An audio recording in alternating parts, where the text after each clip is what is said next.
Health ঘরে স্বাগতম।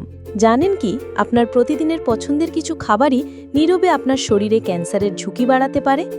আজ জানাবো তেমনই 5টি খাবার সম্পর্কে যা আমরা প্রায় সবাই খাই।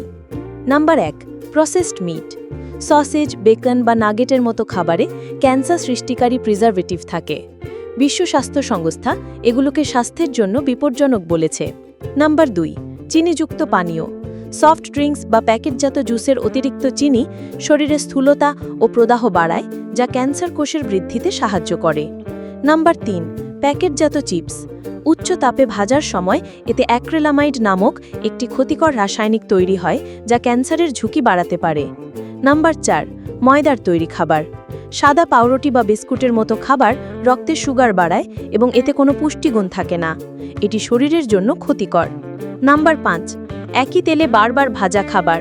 রাস্তার দোকানে একই তেলে বারবার ভাজা সিঙ্গারা বা চপের মতো খাবার মারাত্মক টক্সিন ও ট্রান্স ফ্যাট তৈরি করে, যা ক্যান্সারের অন্যতম কারণ। ভয় পাওয়া নয়, সচেতন হওয়াই আসল উদ্দেশ্য। এই খাবারগুলো এড়িয়ে চলুন এবং ঘরে তৈরি তাজা খাবারকে গুরুত্ব দিন। ভিডিওটি শেয়ার করে আপনার প্রিয়জনদেরও সচেতন করুন এবং হেলথ ঘরকে সাবস্ক্রাইব করতে ভুলবেন না। সুস্থ থাকুন।